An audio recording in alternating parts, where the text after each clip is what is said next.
Bem, eu espero que no vídeo anterior vocês tenham tido realmente, assim, uma ideia real do que seja psicopedagogia, né?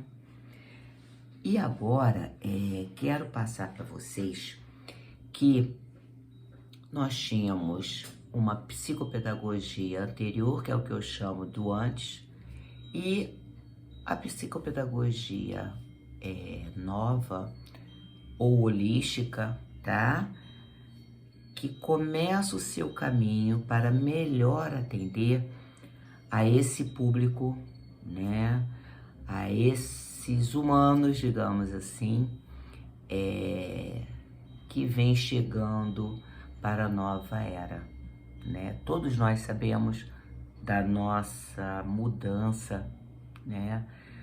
A gente evolui o tempo inteiro e nós temos períodos na história da Terra, na história da humanidade, na história do reino, né? Vegetal, mineral, de grandes mudanças, né? Nós temos aquelas contínuas que não causam muita interferência, né? Muitas são quase que imperceptíveis, e nós temos as grandes mudanças, né? De chegar ao ponto de mover, né? A geografia que a gente está acostumado, né?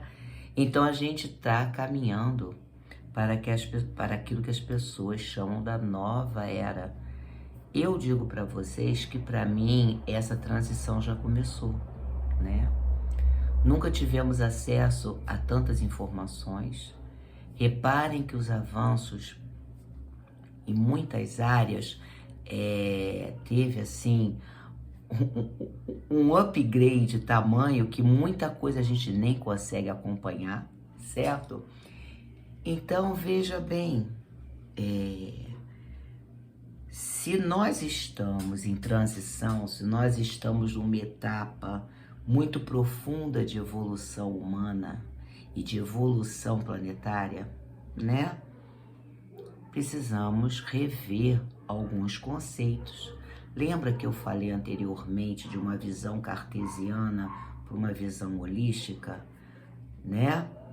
E por que essa coisa de holístico entre, né, aspas, as pessoas dizem assim, tá na moda? Não é uma questão de moda, é uma questão de caminhar e de resgatar, né? Então, veja bem, para mim, né, como é que eu comecei a enxergar a psicopedagogia de uma forma mais integral, ou seja, quando foi que eu comecei a olhar o outro, o sujeito que a mim chegava, né, com uma queixa, seja da escola que tinha feito encaminhamento, seja até uma iniciativa da família que vinha observando, né, alguma coisa sobre a aprendizagem desse sujeito. E quando foi que o meu olhar foi mudando, né? Porque até então a gente era detentor de um corpo de conhecimento e técnicas e ferramentas e recursos que nós nos sentíamos tranquilos e confiantes em avaliar aquele sujeito, né?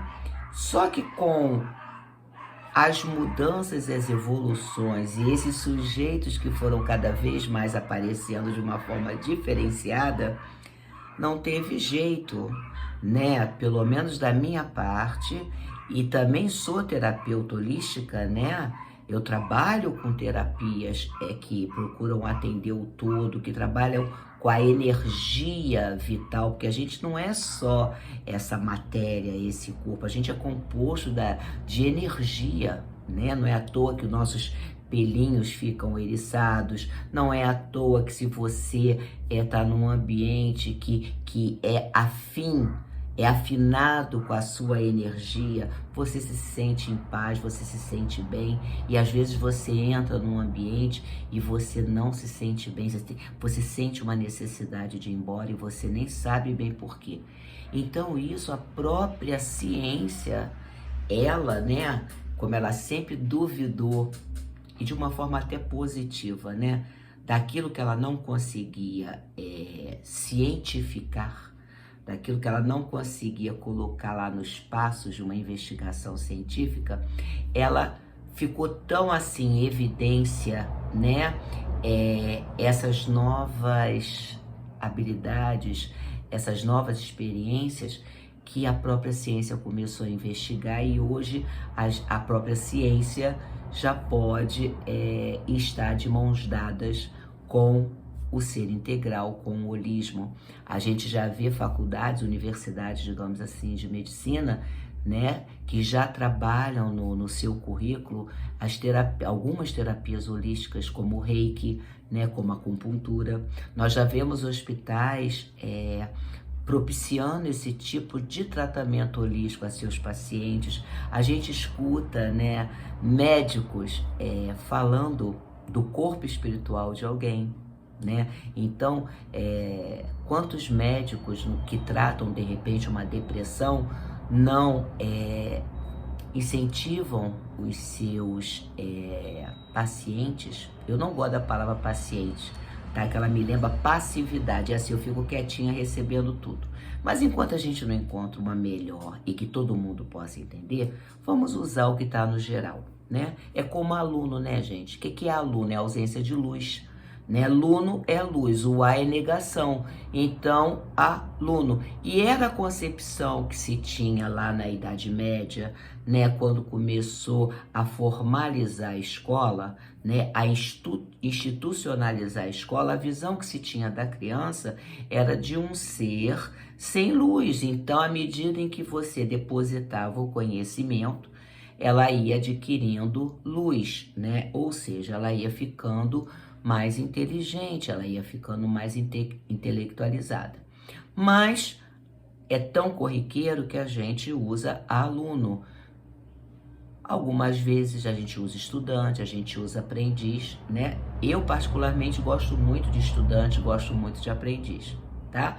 Mas é tão enraizado que muitas vezes isso acontece mesmo e a gente acaba falando aluno. Então, voltando à questão da terapia holística, né, do sujeito integral, e a própria medicina vendo que isso realmente não é fantasia, isso não é fruto de alucinação, não, isso é fato, e que na verdade sempre existiu, e agora nós estamos assim mais evoluídos para voltarmos a entender e ter contato, né?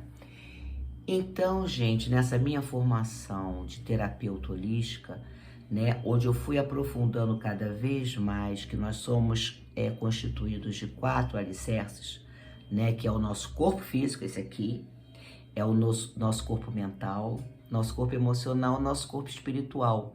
Entenda espiritual, por favor, como aquele corpo responsável por nos conectar com o nosso sagrado. Eu não estou aqui falando de religião, né? Religião é algo criado pelo homem, é a interpretação que um homem deu, né, na leitura de algum texto sagrado e que outras pessoas se afinaram e começaram a seguir. Então, não tem julgamento aqui de religião alguma, tá? Mas é importante esclarecer que quando vocês me ouvirem falar aqui de corpo espiritual ou de espiritualidade, eu estou falando da consciência superior do ser humano. A capacidade que o homem tem, né, diante de algumas práticas, tá? Dele entrar em contato com ele mesmo, dele entrar em contato com o superior, com aquela consciência que fica pairando acima desse nosso dia a dia, dessa nossa mente do dia a dia que tem que resolver problema, tem que ir aqui, tem que ir ali. Já a mente superior, quando a gente para, né, para se conectar a ela, quantas vezes a gente encontra respostas para as nossas questões e problemas do dia a dia. Então, é sobre essa consciência aqui que eu falo. Então, conforme eu fui aprofundando esse lado, né, não teve jeito. Afetou totalmente o meu lado psicopedagoga, porque a gente não é compartimentalizado e você não vê, né, uma pessoa, uma hora aqui no meu espaço holístico, essa pessoa eu vejo ela de uma forma integral. Aí lá no consultório, não, eu não vou ver dessa forma, não. porque o meu olhar sobre o ser humano mudou, a minha visão sobre o que é ser humano mudou. Claro que isso acabou, que bom, indo para a minha área psicopedagógica, tá? Então, uma trajetória que, por incrível que pareça, ela começou em paralelo, que ainda teve isso. Apesar de eu caminhar, né, no holístico, percebendo que nós somos um todo integral, ou seja, quando você sabe que o teu corpo emocional, ele vai interferir na tua capacidade de aprender, ele vai interferir no teu corpo físico, trazendo uma dor inesperada, trazendo uma doença inesperada, né? Tanto é que a gente costuma dizer que a depressão, ela é uma doença da alma, tá?